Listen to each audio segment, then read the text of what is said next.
Okay, yeah, don't worry.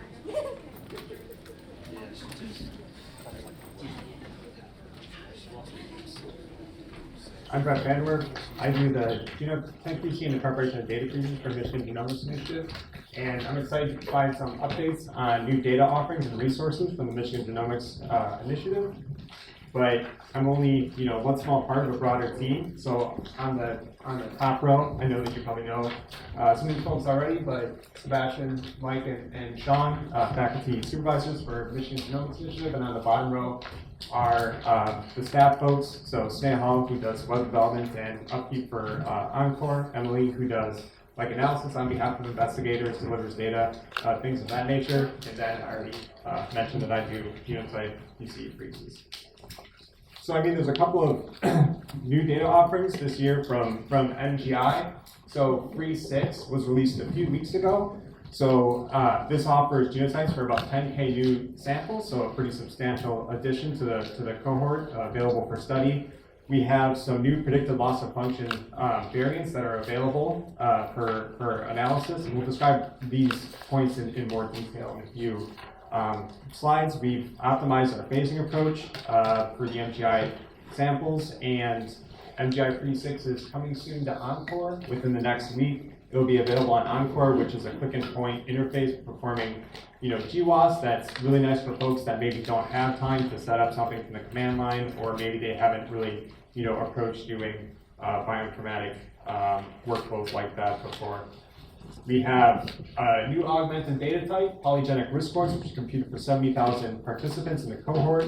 And then some of the augmented data types you sort of come to expect from MGI, HLA, allele, and star allele inferences are forthcoming for Freeze 6.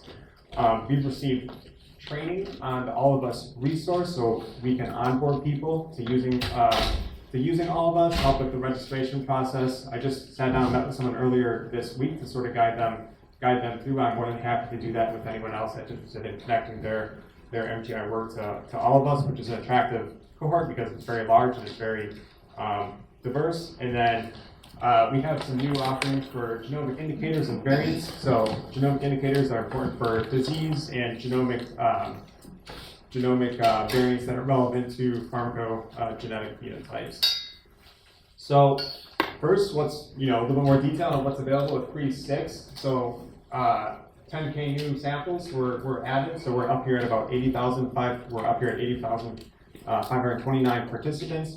Genotypes for 500 to 600 sites that are directly assayed on the arrays. We use two different arrays: the core exome array, which is our older legacy array, and our newer global screening array, which I'll go into some more detail in a few slides. And then we genotype impute out to 42 million sites that you can then go on to test for associations with your phenotype of interest.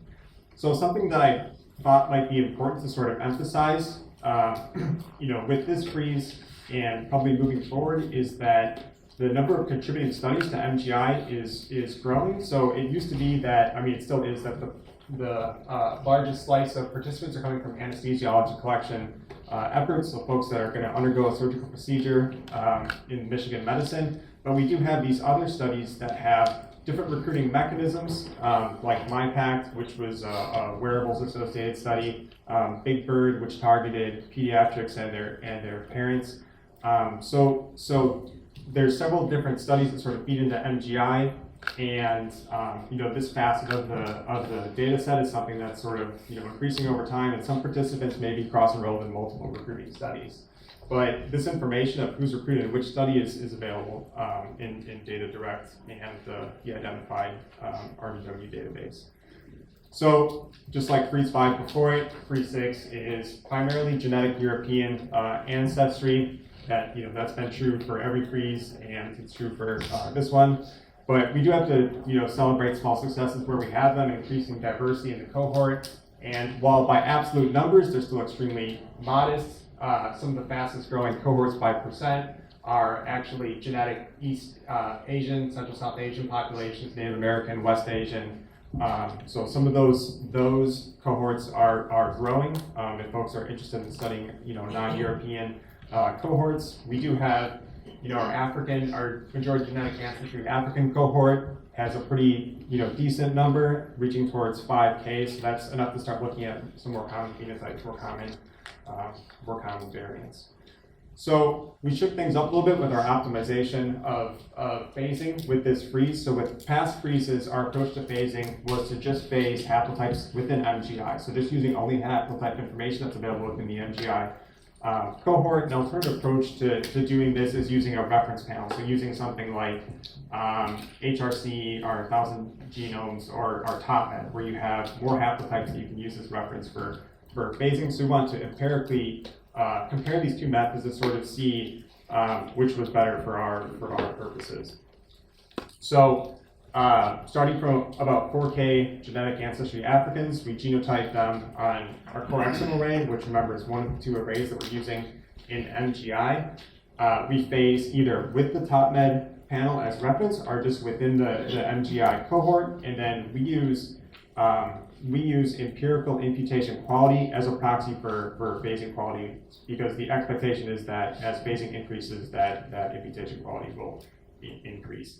And what we see for this analysis is that across a broad minor allele frequency spectrum, that phasing with TopMed offers much better imputation quality, which is not surprising because TopMed has a large African component to it. So we do the same thing with Europeans genotyped on the coexome array, and some of the imputation quality gains in the more common frequency allele spectrum are more modest, and we see more meaningful gains as we move towards the rarer variants. And then we also did genotyping on the GSA for Europeans, where it's sort of the same story. There's more modest imputation quality gains in the frequent end, and then as you move towards the rarest of the rare for this array, we start to see increases in imputation quality when phasing with TopMed. The expectation is that GSA will probably have slightly better phasing within cohort out the gate, with the hypothesis being that it's a slightly more marker-dense array. So real quickly, I want to mention HLA and star alleles are in development for Freeze 6. We're expecting HLA alleles to be available late October. The star alleles take a little more work to infer, and we're expecting those early November. So this next section, describing predicted loss of function variance in MGI, I'm excited to present this. This is a new data offering that we're highlighting with this release of the freeze. And to provide some background on where these variants exist, they're on our newest array, the customized global screening array, where all new incoming MGI participants are genotyped on this array. And so far we've accumulated 20,000 participants on the GSA, and you can see the ancestry breakdown here. And I'm sure a lot of you are already familiar with kind of the architecture of these arrays, but sort of for those that aren't, how they typically work is you have some sort of fixed content that comes from the factory, so to speak. It's put on there by Illumina, and you can't really change it. But there's also opportunity to insert your own customized content to target variants of your interest. And Lars used to be a part of the MGI team, developed custom content for the GSA to include predicted loss of function variants. And this is a very simplified overview of the development approach that he took to getting these variants. But he started from whole genome sequences of diverse TopMed samples. You can see the ancestry breakdown here, mostly European, but also a very large African component to it as well. And he picks sites that have minor allele count greater than 1, but minor allele frequency less than 1% in TopMed. Then he pushes those through a functional annotation software. He used Lofty at the time, and there was some additional QC. Some sites don't all make it past synthesis, but sort of the bottom line is that we got almost 38,000 of these predicted loss of function variants on the chip that passed synthesis. So of those approximately 38,000, about 16,000 of them are polymorphic, and you can see the distribution of allele count here is skewed towards the rarest of the rare, so stuff that has like minor allele count 1, 2 in MGI, and these span 8,000 genes. So if you have a favorite gene, we might have carriers of these predicted loss of functions in that gene. I also want to mention that when doing imputation, sites that have micro count less than about 10 in the reference panel that you're imputing from are very difficult to accurately impute in target. So some of this stuff that's ultra rare is going to be difficult to get from top-end imputation. So looking at the directly assayed sites is going to be the place to look for these data.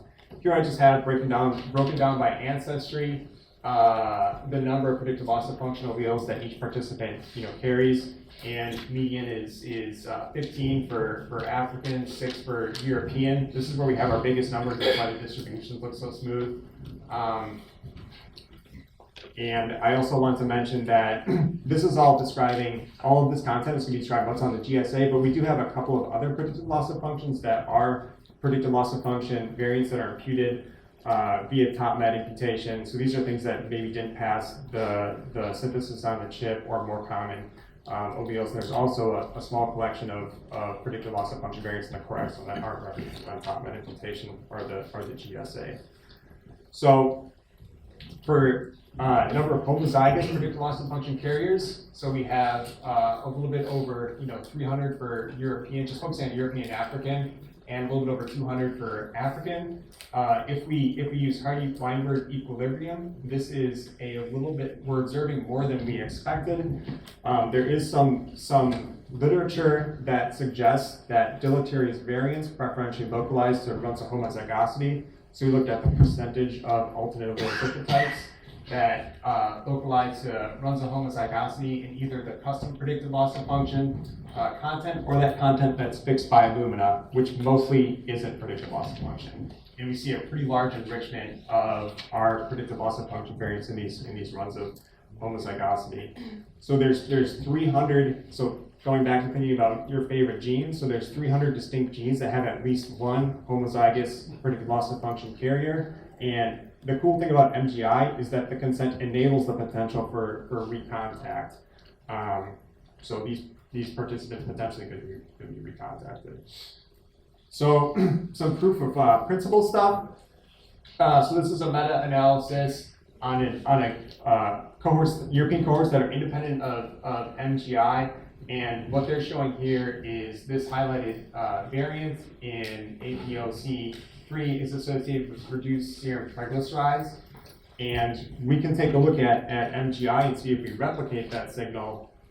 And this is the pipeline that we use to do this. So we have about 7,800 multi-ancestry MGI participants, and we grab the most recent serum triglyceride measurement for those participants, and then grab our polymorphic GSA predicted loss of function variants that we have in that array, and then we run SAGE linear regression for the quantitative trait using the model that I've specified there.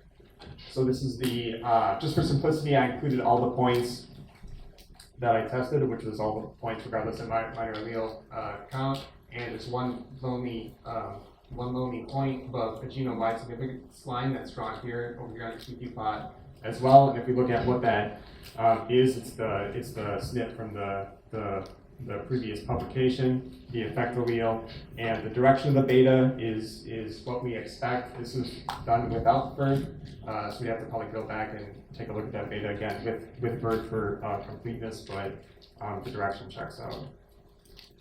So we can go a little bit further with this and run a PHIWAS. And so a PHIWAS is, instead of just running association of many variants against one trait, you're running an association of those variants against many different traits. We translate our ICD codes, so disease codes, into phi codes using the PHIWAS package, and we have 1,700 of them with case count greater than 20. And then we grab our polymorphic predicted loss of function variants again, and run a logistic regression for the binary trait with SAGE this time, and this is the result of that. So each point here was an association. One of the tests that I ran, sorted by p-value and colored by p-code categories. So p-codes are aggregated in different categories like sense organs and so on. And so I just labeled the top, the hit with the lowest p-value here, multiple sclerosis with this RSID and this associated effect and information. So if I use bomb throwing cutoff, which is very conservative, and considering all sites of allele count greater than 5, that cutoff is about 1e minus 8, so it's reaching towards that but doesn't surpass it. But this is just really an example of like the type of analyses that you can leverage for this data offering that we have. There's other ways you could sort of slice this, like you could look at maybe some of the other predicted loss of function variants from the coexome array or top meta mutation that we include, or maybe you're interested in just one category, or maybe use like a different decode map. So this is just, examples. So for folks that are interested in pharmacogenomics, I think there's also something here potentially for you as well. And so here we're looking at the total predicted loss of function allele count for a couple of different, just kind of hand-picked pharmacogenes. And for simplicity, I didn't highlight, which variant, is contributing to that allele count, because for some of these there's multiple. But I've highlighted which one of these are have CPIC recommendations. So these are dosing recommendations based on pharmacogene genotype. So some of them have recommendations already, and some of them don't. And we have on the GSA 57 predicted loss of function variants across 39 different pharmacogenes. And the neat thing is that when I search the RSIDs for those 57, I don't find any publications in PubMed. That doesn't mean that you can't like scour the internet supplementary and find like some examples here or there. But for the most part, these are going to be understudied or unstudied, variants. So we also looked at ACMG gene variants in this content. So the American College of Medical Genetics and Genomics, or ACMG, recommends reporting secondary findings of some pathogenic variants from clinical exome and genome sequencing for select genes. And we find that 111 participants in MGI are heterozygous predictive loss of function for one gene in this list from the ACMG. And I've demonstrated some of these here. And so this is total number of carriers. It's divided by the different number of predictive loss of function carriers over a given gene. And I understand it's a little more nuanced in this in terms of like which variants are of interest for a particular gene phenotype pair. But again, these are just kind of demonstrations of things that are there for people that are interested to sift through and take a look at. So there's a lot of use cases. For this data, I've provided some examples, but there's other stuff you could do like lab loss, candidate gene studies, gene enrichment analyses, and you might be asking yourself, is there a nice cohort available for independent replication of any findings? And we would suggest maybe consider the All of Us study. So All of Us, probably a lot of folks are already familiar with this study, but for those of you that aren't, they're dividing 1 million or more people across the United States. They have a little bit over 700,000 participants that are recruited. Data are currently available for about 413,000. The nice thing about All of Us is it has about 75% are from underrepresented communities. So these are things like, there's a lot of groups that fall into this category, but these could be things like folks from rural areas or disabled people, gender minorities, and about 45% are from racial and ethnic minorities. So it's a diverse cohort if you're interested in that kind of thing. And there's lots of opportunities, I think, for connecting your work with MGI to All of Us, and this can include replication of your findings from association studies and meta-analysis, some statistics for model training. And we can assist you in making this connection if you are interested. It's a large multimodal data set with surveys, EHR, physical measurements, wearables, and whole genome sequences for 245,000 participants, genotyping arrays for 312,900 participants. And just as a quick sort of plug for their data browser, if you're interested in checking if your phenotype of interest is in All of Us, they have a public-facing data browser that doesn't require any type of registration. So the URL is given there, and there's like a little search bar that you can put input into. And just as an example, we can see like how many people have multiple sclerosis, and they have about 2,700 participants that have that associated disease. And we can also get summaries of, for a variant of interest, what the breakdown is in terms of allele count across different ancestries. But in terms of like cross-tabulating between different variables, that requires registration. But we can help usher you through that process. So polygenic scores, this is a data type that is new with the most, with Freeze 6. And polygenic scores summarize an individual's genetic liability of a trait, calculated as the weighted sum of the number of trait-associated alleles. And it's just a cartoon that shows, how this is often represented as a distribution of typically scaled polygenic score, and split into often partitioned into something like deciles. And it's really like the edge of the distribution, like the first decile or the top decile, where often the most information is in terms of, or the most informativeness is in terms of like predicting who might have a certain trait over a given amount of time. And there's a lot that you can do with PGS, add as a covariate, a GWAS, use it in risk stratification, or run a BWAS. If you have a PRS for a certain trait, you can run a association with 1,700 different phi codes and see if it's associated with any other traits. So this is the computational pipeline that we use to develop PGS in MGI. So we started from the Global Biobank Meta-Analysis Initiative, which is a large initiative that brings together biobanks from across the world. And they have amassed millions of data that represents millions of samples at this point. So it's a large training set. We leverage the PRS-CS auto software to get SNP weights, and then we use Plink to turn those weights and dosages into polygenic scores, one polygenic score for each participant.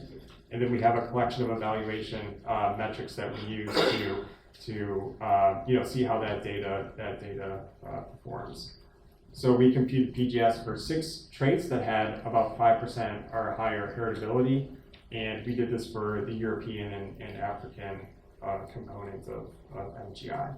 So briefly, this is R2 liability on the y-axis and the 6 phenotypes of interest on the x-axis, and it's faceted by genetic ancestry, African and European.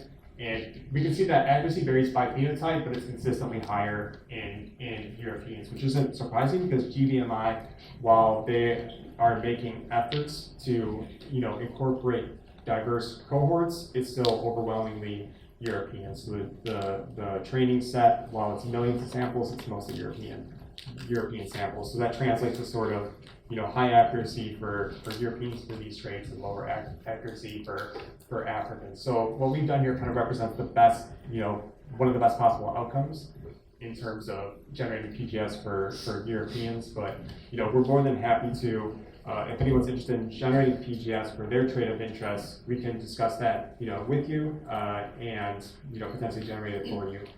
And we're also happy to share our pipeline with you as well. So how do you access the MGI data?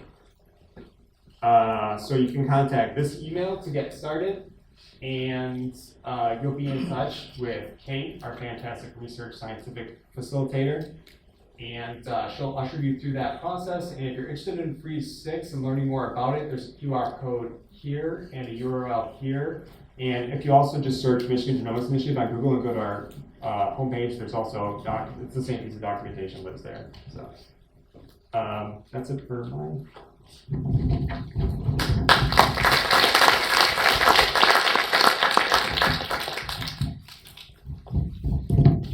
Okay, so we were all talking about, Red was telling us about some of the new things we've been working on.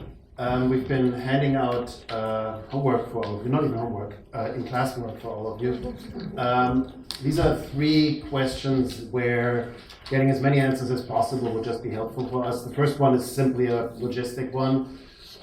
We're now in Freeze 6. Each one of these freezes takes a couple of terabytes to store. Eventually, we don't need to store all of them in ready access memory. So the question is, at what speed can we just put them into long-term storage? They will never go away. If for whatever reason you need to go back to Freeze 2, we can always make that happen, but it will take time. It will not be convenient anymore. So giving us some idea how fast we can retire older freeze and put them into long-term memory would be useful. The other 2 questions are just, we're not assuming we're doing everything perfectly, right? In particular, our primary job is to give you access to all the resources we've just talked about, and we'd like to know what doesn't work, right? Where are the bottlenecks? Or in case you know of the resource, but you haven't quite made the jump, what is scary, right? what could we do, where could we grease the wheels a little bit better to get to all of this. Okay, but my primarily reason that I'm talking up here is sort of talking a little bit about the future. Where do the directors of precision health see MGI going? And one of the main directions that we want to go into is use all this great information that we have, and quite frankly, all the great work that everybody here has done, and actually help people, help patients of the University of Michigan. So more broadly, we're thinking about how does precision health go, and what we have done, and I hope I've done reasonably well so far, is create really large data sources for biomedical research to allow researchers, anybody at the University of Michigan, to cutting-edge health research. And in MGI, we have the added benefit that we can also provide some analytic support, particularly Emily, and help you get going and help you understand what you're doing. The next step in precision health is going to be to work on the new approaches of healthcare, the new places where really large data is coming our way, and figure out how to use that. You will not be surprised to hear that a lot of people in Michigan are excited about ChatGPT and other large language models. So that is certainly one direction that precision health is going. Wearables data continues to be a real challenge how to use effectively. So that is a direction Michigan Health is going. And then finally, and that's of most interesting to me, and I think to most of you, is how do we use genetic data in clinical care? And there, of course, our goal is to leverage MGI, right? This is a picture Brett has just shown you. I'm just sort of looking at it from a slightly different angle, right? In our GSA data set, and remember, GSA is not all loss of function mutations in only a quarter of our individuals. We have identified over 100 people where if anybody had identified that genotype in parts of a medical genetic study, they would go out of their way and go to the patient, hey, you also have this genotype here, and you should do something about it. Maybe it's a genotype that increases your risk of breast cancer. Maybe you want to increase your screening rate. It's a genetic variant that affects your blood pressure. Maybe start statins 5 years earlier, right? All of these are variants where people would normally tell patients because they can change their medical care. We have that information. We're not telling the patients because we can't right now, right? We would like to change that. On top of that, our colleagues in pharmacogenetics have done outstanding work pointing out and reminding us over and over that there's a lot of information that could really help patients who are in active medical care. You might not be aware of that, but because our cohort is so heavily targeted to surgery patients, we have a huge overrepresentation of cancer patients. And as you probably know, cancer means chemo. Chemo means a lot of things can go wrong if it's dosed wrongly, and your genetics drive whether it's dosed wrongly or not, right? So there's a lot of information, again, where we can absolutely make sure patients are treated better with the information that we already have in our research data, and right now we can't use it to help them. So that's the barrier that we're trying to break down. For the sake of time, and because I'm talking way more than I should, there are, of course, additional things that we want to talk about. Right? Our colleagues in cancer genetics have their own list of genes that they're looking at that predict cancer risk. Turns out, if we just look at those 20,000 variants, we find another 123 people who carry mutations where you should know it, because it should affect your cancer prevention regime. In the long run, we've heard a lot about polygenic risk scores. We will want to figure out how useful those are in clinical care, right? The effects are probably a little bit smaller than of all of these loss of function variants, but the numbers is not going to be hundreds anymore. The number is going to be thousands where we can potentially give better advice. And the nice thing about genetics is always, the genetics of our patients is not going to change, right? I'm telling you what we can do based on what we know right now. We will know more in 10 years, so we can improve things even more in 10 years, right? As I said, not easy. First one is simply our data is consensus research data. Thankfully, a huge benefit, and that was brilliant by Gonzalo as he set up the data, we have permission to go back and ask people for permission to do other things with their data. So we can go back and ask them, can we use your research data and tell your clinician? But that's something we need to do. We need to figure out how to do that well and how can we protect people from just getting scared when we go to them and tell them, can we use your data for information, right? So that's in principle possible, not easy. Second problem that we have, and you might not be aware of that, there's a difference between genotypes you use in the clinic and genotypes you use for research. In the clinic, you are extremely careful that the genotypes you're genotyping are actually from the person that you think they are. For our purposes, if 1 in 1,000 people is not who we think it is, that's annoying, costs us 0.5% of power maybe. Our effect size estimates are off, third digit behind the zero. It's not a big deal.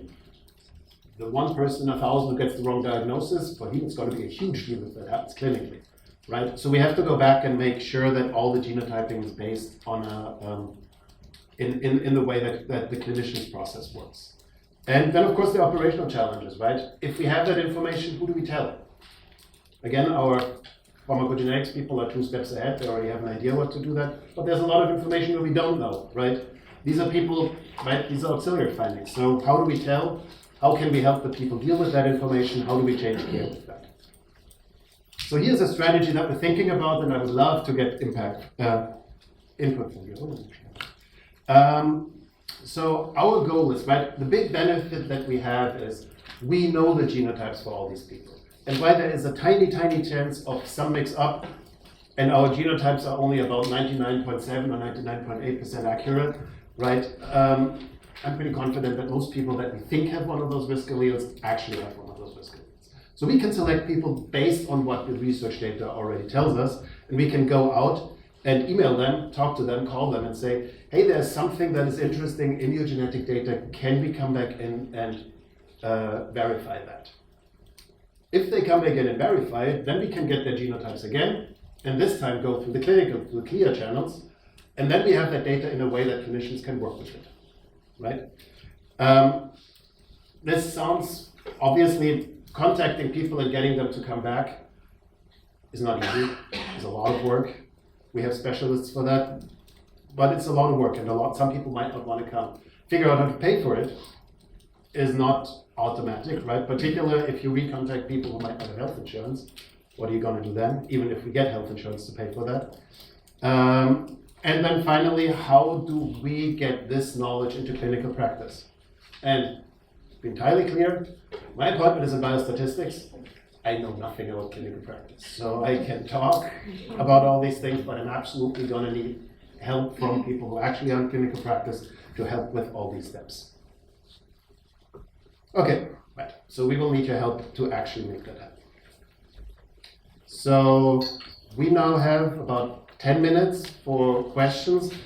And just because I talked last doesn't mean this is the only thing we can talk about, just to make sure all the topics we talked about are brought back to your memory. Here's the list of things you can now ask us about.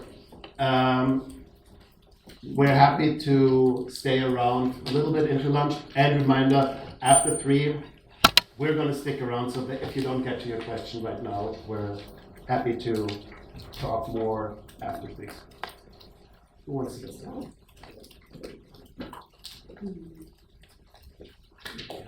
Yeah.